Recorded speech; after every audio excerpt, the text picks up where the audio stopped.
Good evening, everyone. Let's go ahead and make a start. Executive Dean Professor Heather Zwicker, esteemed guests, UQ colleagues, and industry colleagues, it's my great pleasure to welcome you to the 2024 Carolyn D. Baker Memorial Lecture. My name is Robin Shields, and it's my privilege to serve as the head of the School of Education at the University of Queensland. We are a leading centre of educational research in Queensland, Australia, and beyond. Just going to give that a try again. There we go.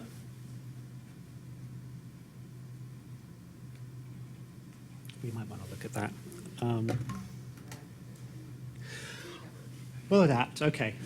I'd like to start this evening by acknowledging the country that we're meeting on and paying my respects to the traditional owners of these lands.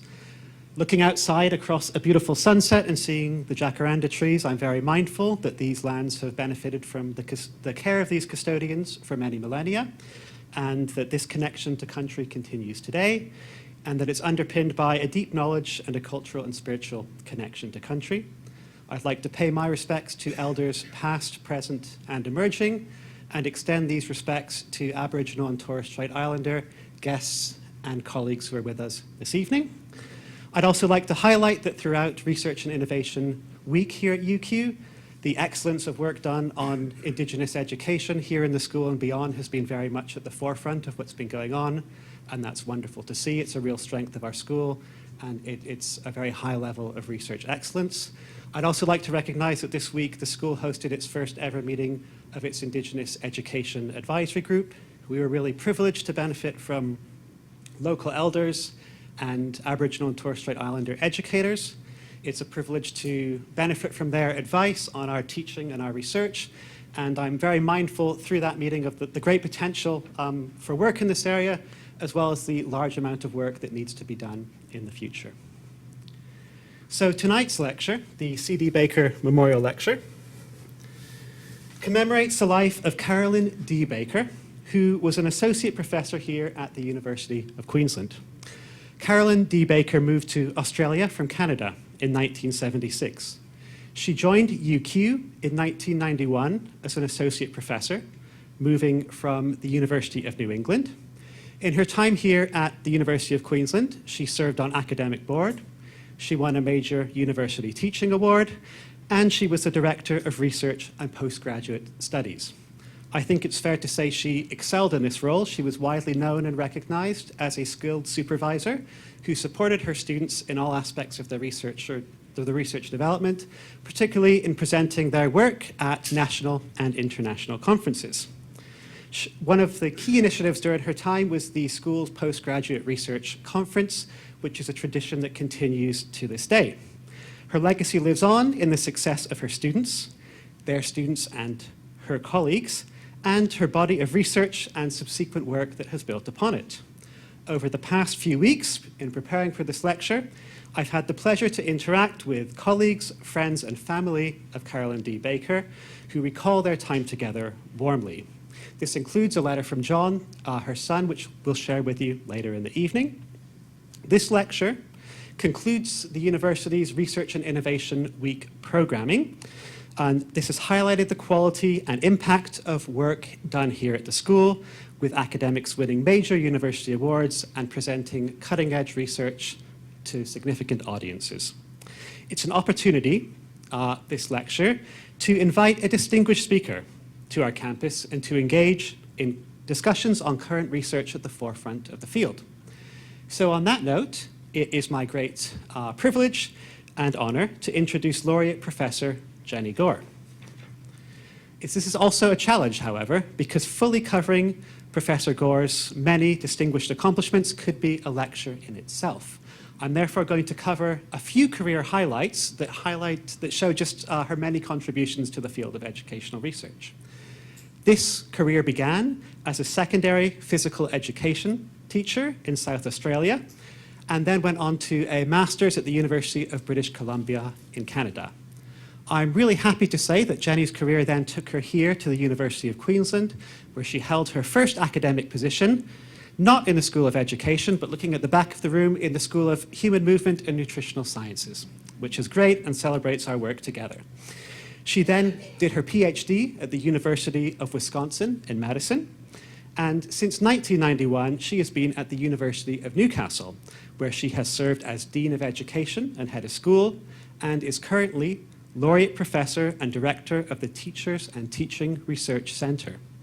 Her career as a researcher has been one that is prolific and highly successful, with over 200 publications that have been cited more than 17,000 times. Jenny's expertise is wide-ranging. She has written on power relations in pedagogy, critical feminist pedagogies, teachers' learning and professional development, and student aspiration. At the center of this work is the link between quality and equity in education, and an unrelenting concern for social justice, themes which will no doubt be very prominent in Jenny's talk tonight. The originality and impact of Jenny's work has been highly attractive to research funders, who have awarded grants totaling more than 34 million across her career, including several grants from the ARC and a range of other research funders. Jenny has sat on the boards of many leading journals, including as editor-in-chief of the Journal of Teaching and Teacher Education. This prominent and highly successful career has attracted much recognition. This includes the Award for Outstanding Contribution to Education Reform from the Australian Council of Deans of Education, the Carrick Institute Citation for Outstanding Contributions to Student Learning, the Paul Brock Memorial Medal for Outstanding Contributions to Social Justice and Evidence-Informed Policy Practice and Research, a visiting professorship at the University of Oxford. She's delivered many keynotes, including the AARE's 2016 Radford Lecture, and I should say the C.D. Baker Lecture in 2015.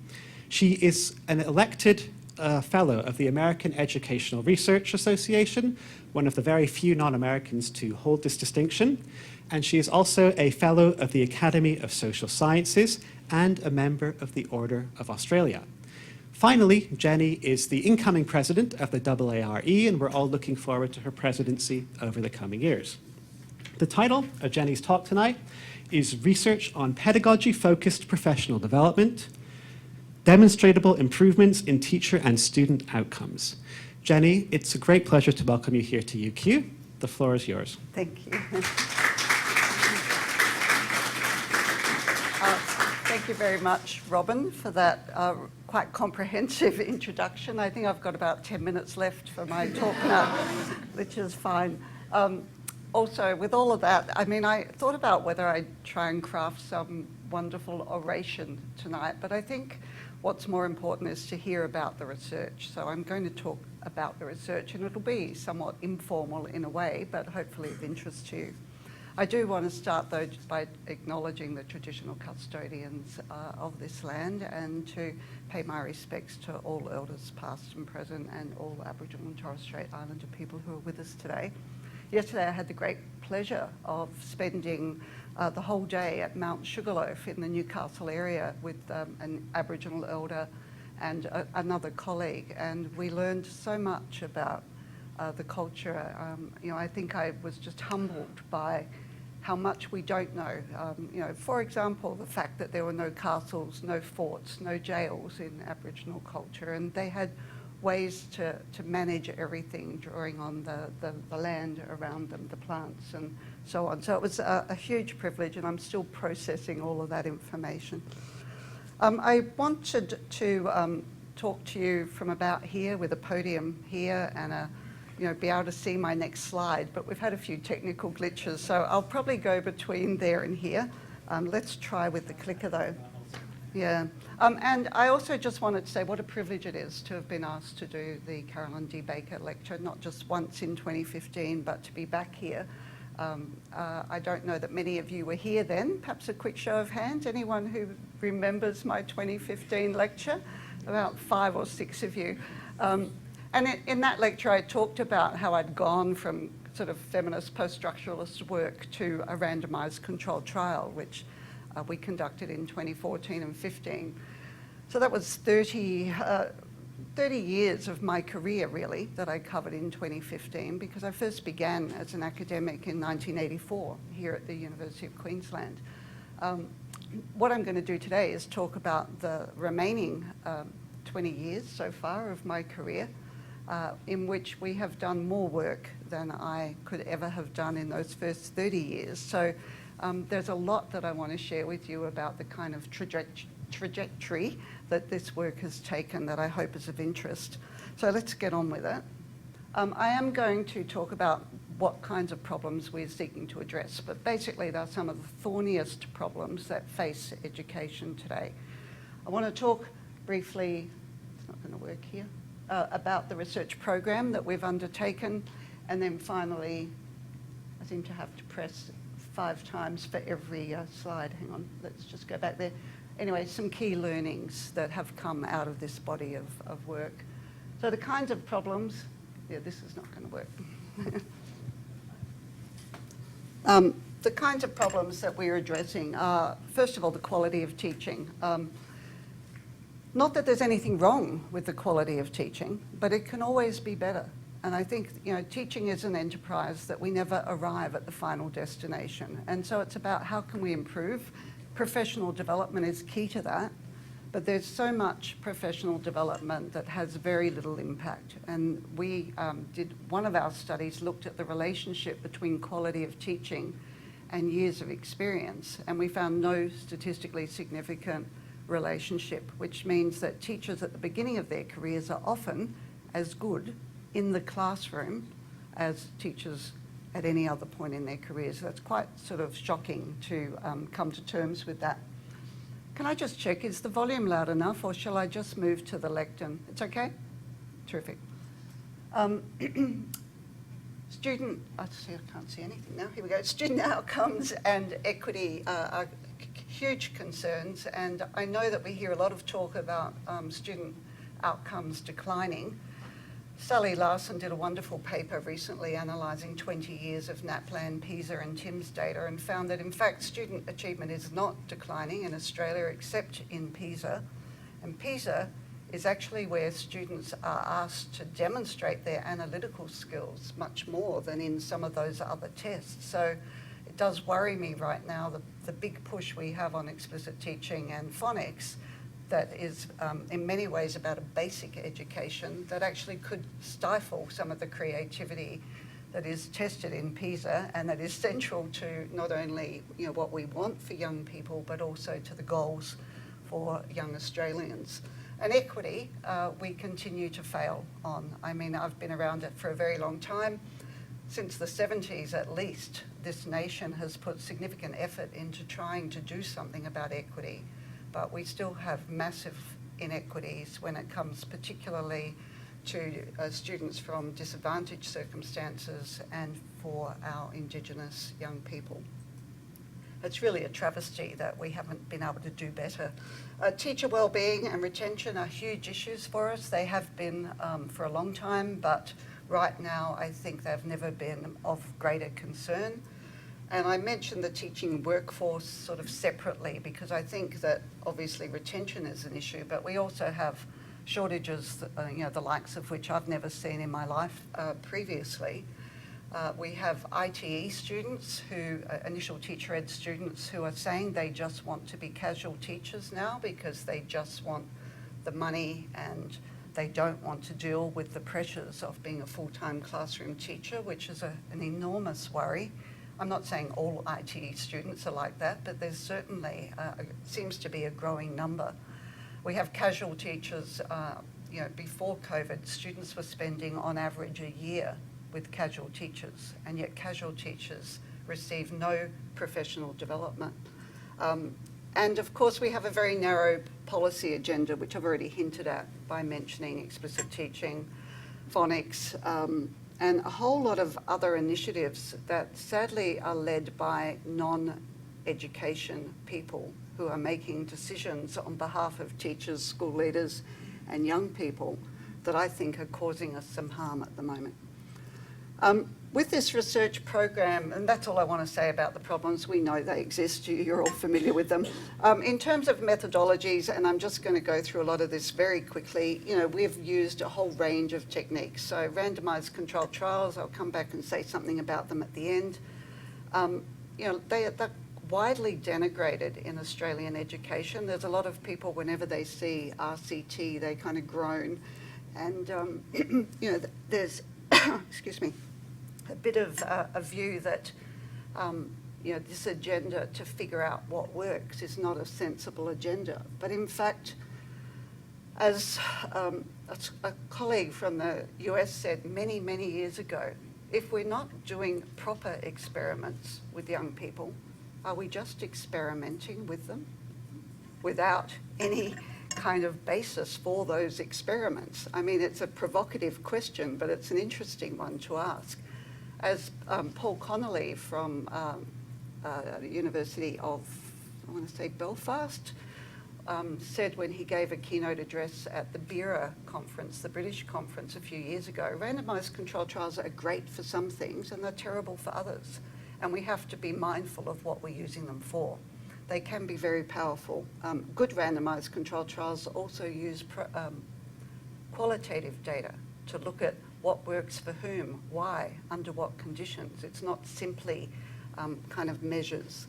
Longitudinal analyses are terribly important. If we just do a kind of 1 year intervention, yes, you can make a difference, but is it sustained? Is it scalable? These are the kinds of questions we were looking at. Case studies allow us to dig deeper and to get those great insights. And of course, a whole range of other forms of qualitative analyses are involved. In terms of theoretical perspectives, I mean, I can't possibly cover everything that we've used in our work over the last 5 or so years, but implementation science is critically important. If we just look at initiatives, but we don't understand the many factors involved in implementing something successfully, then we can have a great initiative, but it can fail because of the failure to address implementation. I mean, social justice, chemists' practice architectures, Bronfenbrenner's bioecological, critical discourse analysis, which is a bit closer to Carolyn's work. We've used, one of our PhD students is looking at the difference between online and face-to-face professional development. And that's really quite interesting. It'll be out hopefully next year. Bernstein's work on pedagogic discourse, Foucault's work on power knowledge, which is sort of my PhD origins from, I finished my thesis in 1990, so Foucault still hasn't disappeared. It still shapes aspects of my work. Conversation analysis, social capital theories, Bourdieu's in there. And obviously, as we are expanding with this work more globally, ideas about research translation into different nations becomes really important. All of this work centres on the quality teaching model, and I imagine some of you are familiar with it. Can I have a quick show of hands? Yeah, vaguely, bits and pieces. Yeah, it's really just a comprehensive model of pedagogy that honours the complexity of teaching. That's in stark contrast to a lot of models of pedagogy or approaches to pedagogy that are really quite reductive. And we have so much that sort of talks about this technique, you know, this practice. A lot of people talk about pedagogical practices with an S.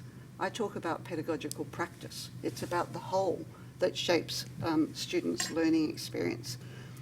Really briefly, the model has these 3 dimensions. There needs to be intellectual quality, rigour, depth, or demands, whatever words you want to use, on students if they're going to learn. We've got to challenge them to develop a deep understanding, not just to parrot things back. We need to ensure that there's an environment that actually supports student learning. It doesn't just keep them safe and happy in schools, which we also need to do. We need to ensure learning. And then we need to connect what they're learning in school to students' lives and to the wider world, because it's more engaging. And historically in education, we've done one of these 3 at the expense of the others. So we've done highly significant hands-on experiential work at the expense of intellectual quality. Or we've done high intellectual quality in ways that kids are afraid to make mistakes, so the quality learning environment collapses and so on. There's all this detail that sits underneath the model, 18 elements. Each element can be coded on a 1 to 5 scale, from whether it's present in the lesson at a high level or a low level. What I want to say about this very briefly is that it deals with how we treat knowledge, and you'll see there's 4 elements up there that have the word knowledge in them. It deals with how we treat students and how they treat each other. It deals with behavioural matters, it deals with equity matters, and it deals with pedagogical matters.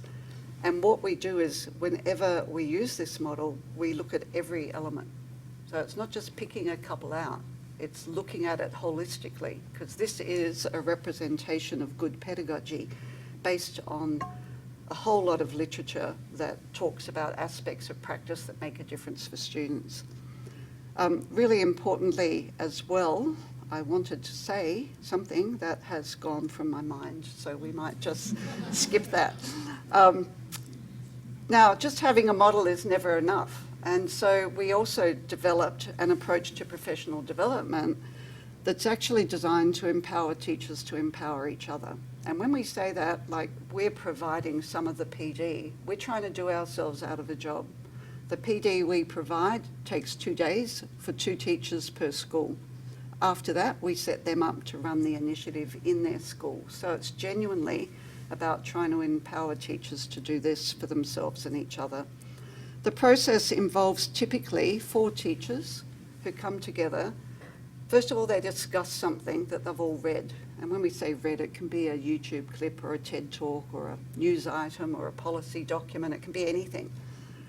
But the idea is that they develop new knowledge, because we all need new knowledge to keep growing, and that knowledge is shared among the group and really helps to build a sense of professional learning community. A lot of people talk about PLCs, but they use it as if it's a synonym for group. We're talking about a genuinely professional learning community. They then watch one of the group teach a whole lesson. We always watch whole lessons because we believe it's much more respectful of teachers and of the teaching learning process, because as teachers, as many of you probably are, it's often in those last 2 or 3 minutes that we tie the learning together for our students and it becomes clearer what they've learned. So always a whole lesson. So 3 people watch one. Everyone codes the lesson on the 18 elements of the model, including the teacher who taught the lesson, which is a difference from a lot of PD where it's us giving you feedback. This is us being in one another's classrooms to think collectively about our pedagogy. And those codes remain confidential to that group. So this is never to be used for teacher assessment, only for teacher development, which is a really important nuance, I guess. And then they have an extended discussion. And the idea is to come to consensus about the best code, not because the code matters, it's the discussion that matters. And if I say I coded deep knowledge of 5 for these reasons, and you say, well, I only coded it a 2 because I thought you covered so much that nothing was done in any depth, we then end up having these debates and discussions which teachers find really engaging, really powerful, and I'll show you some evidence later. So with the quality teaching model that we developed in 2003, based on Fred Newman's work on authentic pedagogy and the work we did here in Queensland with Bob Lingard and Alan Luke in the early 2000s on productive pedagogy, which we always named in the singular, not the plural, because the plural means people pick out pedagogies as if we can just do this one and this one, but it's the whole. Anyway, we went into a whole lot of primary and secondary schools in New South Wales to try and identify the quality of pedagogy, both in terms of classroom practice and in terms of assessment practice. And what we found was that it was a bit mediocre, wasn't bad, wasn't great, and it's very much connected with student achievement. That was an ARC linkage grant with the New South Wales Department. The Parramatta Catholic Education Office then contacted us and said, we've only got 66 schools, they've got 2,200. We'd love to work with you on really effectively implementing the quality teaching model. We also got an ARC linkage grant with them. We had 8 teachers in groups. 7 teachers would go into a classroom and watch one teach, and they'd do this process. By the 3rd year, they said, do we have to keep doing it? Because they'd learned enough from it without needing to. The ACT department then contacted us and they said, we really love this model, but we can't release 8 teachers for 8 days a year for 3 years, as we had in the original study. They said, if that's the Rolls-Royce version, can we have a mini-minor version? We said, no, we can't dilute our model, but of course we had to, because it has to fit with the realities of schools. So we did design experiments with them where we said you must hold certain features constant, no less than 3 people, at least half a day, ideally during school hours. This has all been during school hours, again out of respect for teachers. And they loved it, however they did it. Mostly we do rounds in mixed groups, mixed subject areas, or mixed stages or grades of the school, because we believe that it's richer because of the differences that come from having a PE teacher like myself watching the maths teacher or the English teacher or even the kindergarten teacher. Anyway, then the New South Wales Department contacted us and they said, you know, you've got some evidence that this is making a difference, but we need RCT evidence because that's the gold standard. And in the first project with them, we were only looking at the impact on teachers and teaching. We wanted to establish this actually makes a difference for teachers before even looking at the question of student achievement. And it did. It improved their morale, it improved the quality of their teaching, it improved their confidence, their relationships with others. Then the Paul Ramsay Foundation approached us in 2018 and they said, we'd like to fund you to do a whole series of things. We ended up with $17.2 million for a 5-year program of work. As one of my colleagues said at the time, that's like doing 20 years of research in 5 years, because if we know that the average ARC grant in education is about $352,000 for a 3-year project, you know, to do this body of work was a rare privilege, I guess. So that's what I mainly want to talk about then, is what we have done over the last 5 years. As I said, lots of money, unprecedented amount of money, kind of scary when you win it. It's like, be careful what you wish for, what are we going to do now? We spent every dollar of it. We were asked to do a major program of research, also to take the initiative to scale. They were pretty convinced on the basis of the first RCT and all the previous evidence that this could make a difference for Australian young people, not only in general, but certainly in terms of equity, which is a real focus at the Paul Ramsay Foundation. And they also wanted us to set up a business model.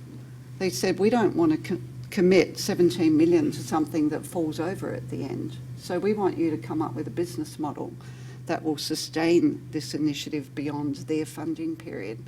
And we developed a not-for-profit social enterprise we call the Quality Teaching Academy, because it was not within our value systems to develop some highly commercial kind of operation. It just wouldn't have sat truly with us. Just to give you a sense of some of what we did during that project, we started with one randomised controlled trial in 2019. We wanted 200 schools, collect baseline data, randomise them into not just 2 arms, which is normal. One gets the thing, the other does business as usual or professional development as usual. We had 4 arms, which I can talk about later. Then we did the intervention, or that happened, and then follow-up data. And then we wanted to watch as it rippled out across schools and see questions of sustainability. We only got 126 schools in the first year, so we had to pick up 80 in the second year. That was okay, still on track. But then that happened. Bushfires, COVID, floods, data we collected in one term couldn't be followed up and so on. We did it, as it turns out, collect some of the world's first evidence of the impact of COVID on student learning, because the baseline data in 2020 could be compared with the non-intervention baseline data of 2019, and we were able to get back into schools in term 4 to collect some follow-up data. So that was really an interesting sideline. But it was a crazy time to be doing a program like this, and it was just such unfortunate timing.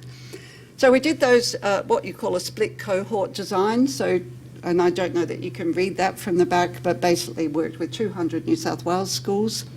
Before COVID, we had already in 2018 started a digital trial of quality teaching rounds where everybody worked in their, 4 teachers in 4 schools. We wanted to cater for teachers in small, rural and remote schools who are often neglected when it comes to powerful professional development.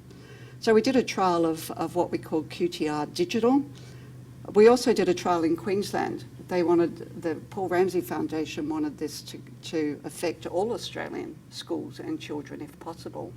So we had worked with the Queensland Department to at least get a study going here.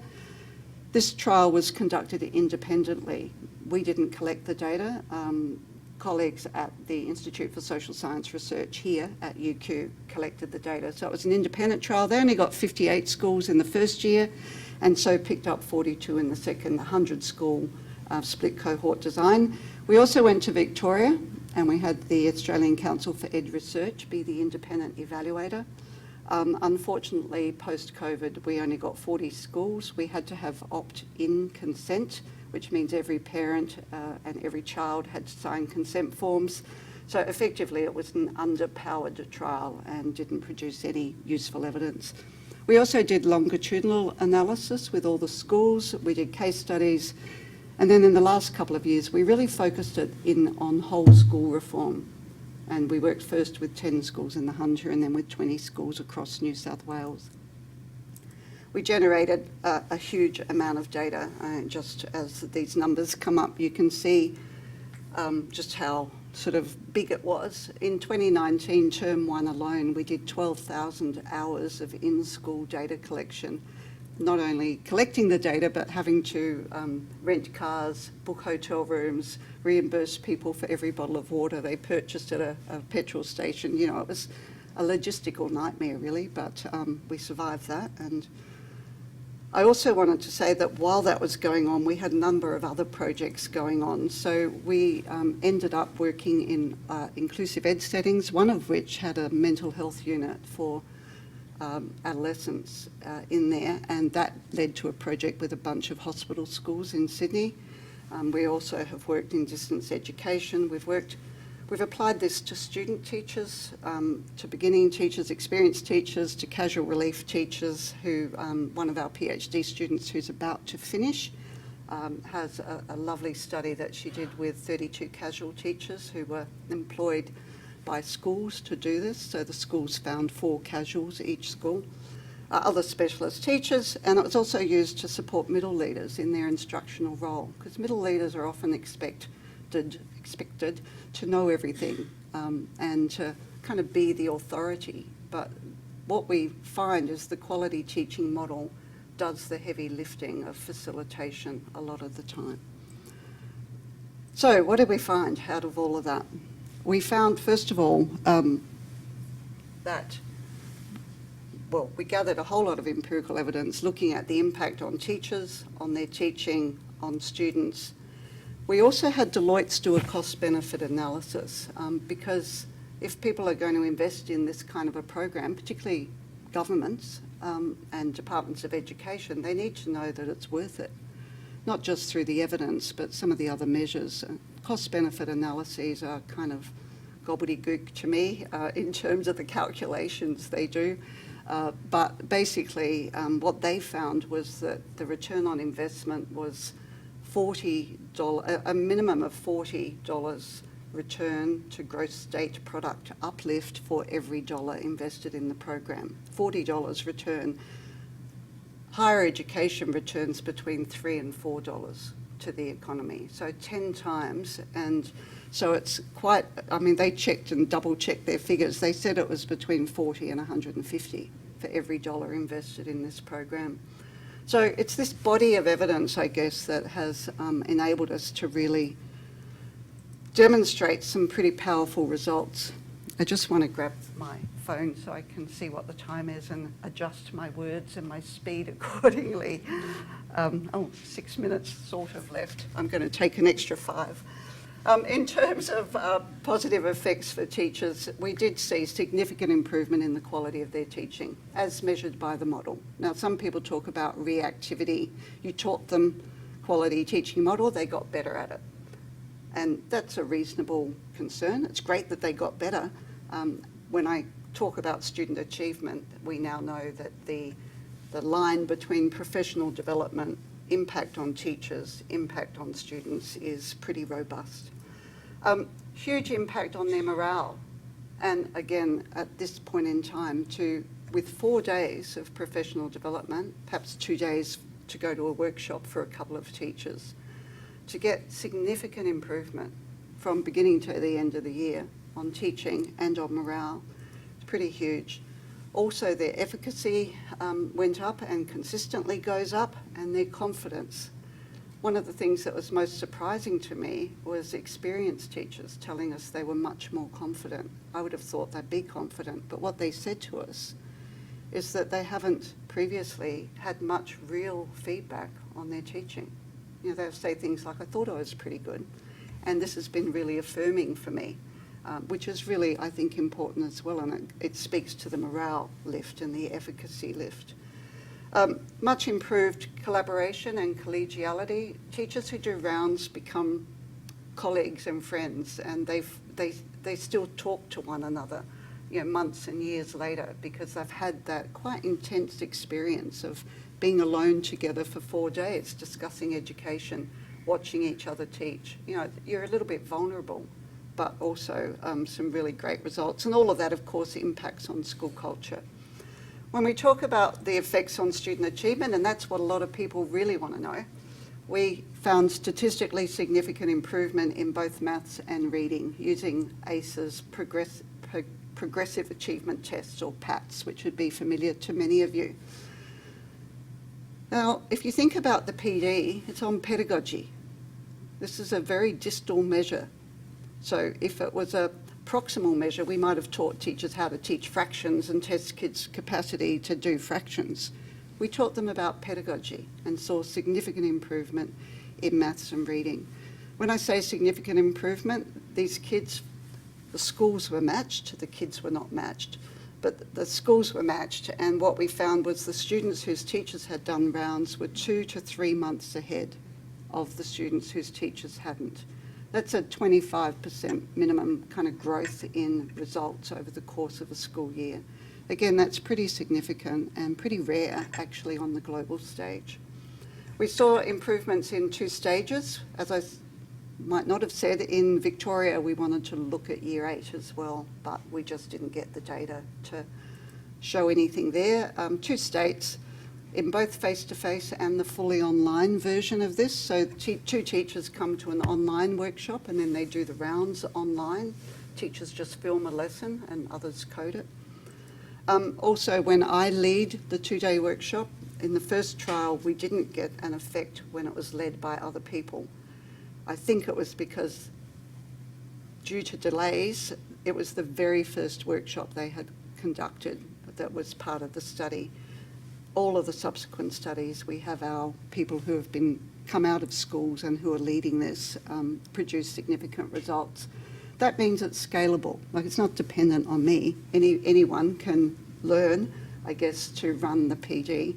And also we have that independent data. So again, it's a body of evidence that is probably unique on the global stage. We don't believe any professional development program has been evaluated as thoroughly as Quality Teaching Rounds has in education. I do have a 4-minute video, but I think I'm going to skip it. We worked in a sort of separate project with Cessnock High School. Cessnock High School is one of the most disadvantaged schools in the country, and at the start of the project it was seen to be a pretty violent place. Teachers didn't really want to go there, and it was not a nice place even to be in or walk through. Last year, they are now number 1 in the Hunter Valley for NAPLAN value add from Year 7 to Year 9. They are number 11 in the state.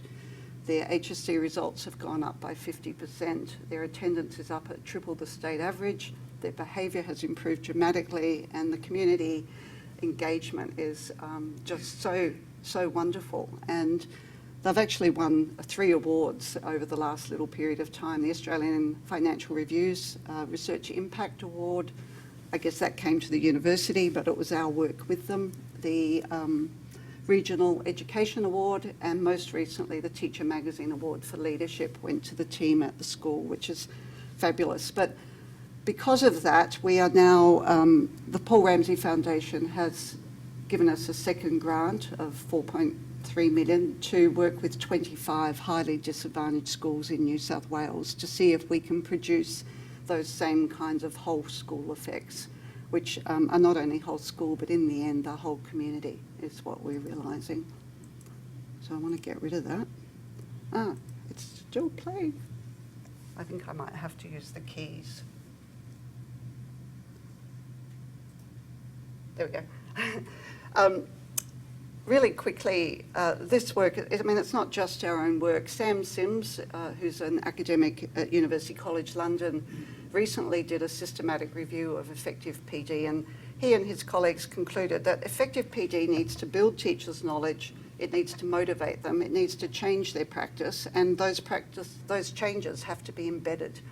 And they have this lovely little thing here where you can see if you just build knowledge, motivate people and and develop teaching techniques, but don't embed it, people revert to the way they used to do things. And we know that that's really common in education.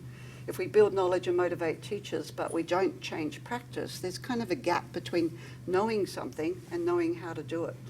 If you just build knowledge and people aren't inspired to do it, then there's no point.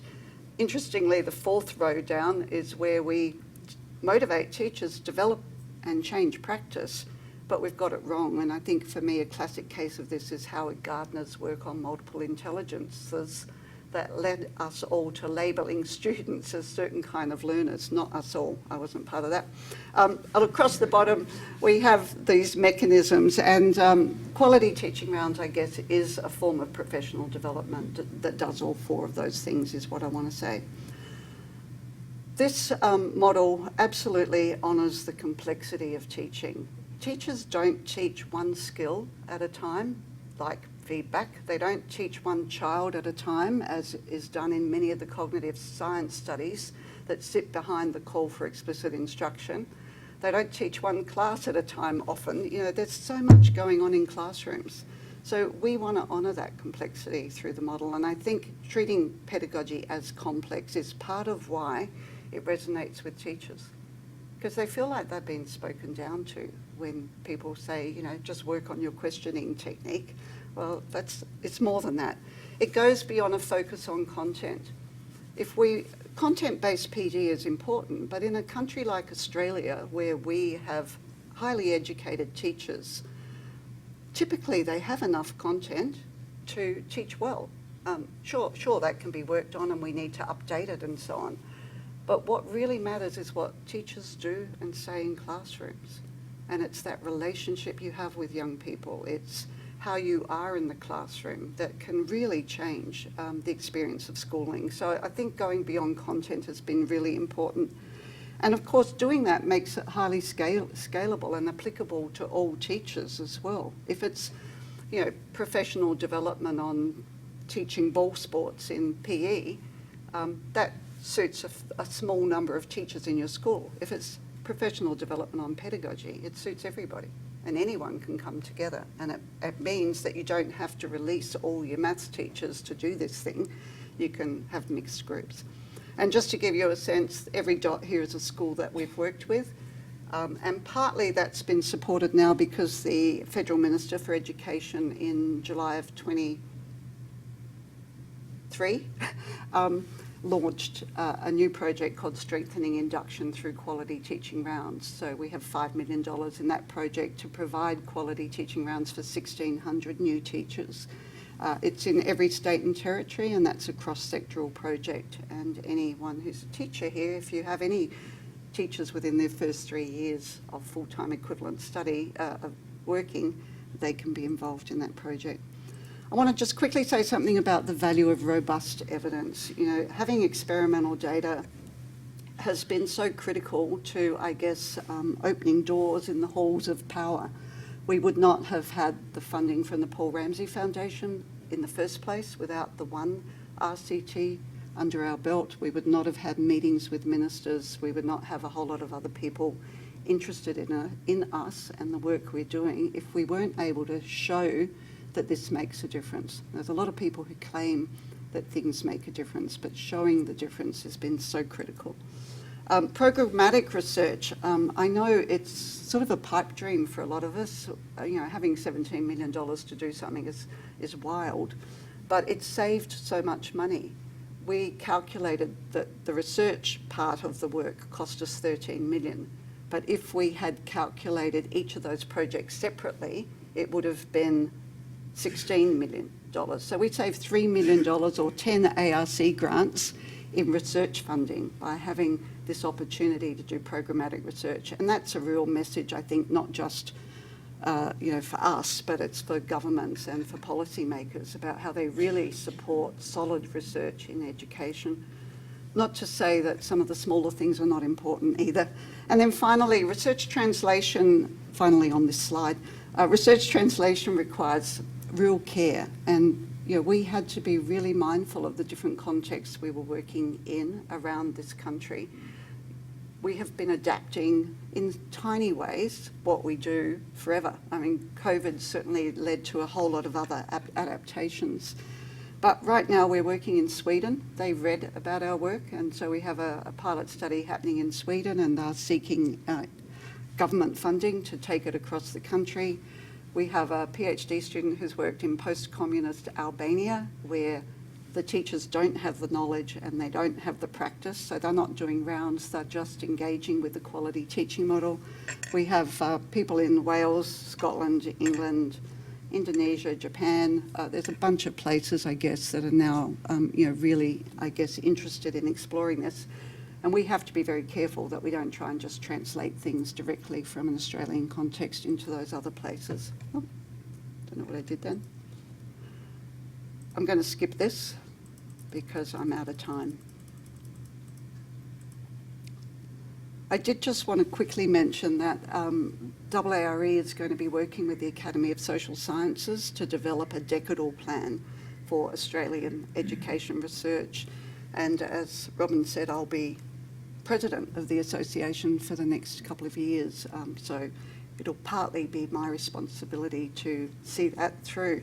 There have been a few preliminary meetings, sort of invited only things, and there are 3 areas, I guess, that have been identified as priorities for Australian ed research: justice, equity and excellence for all.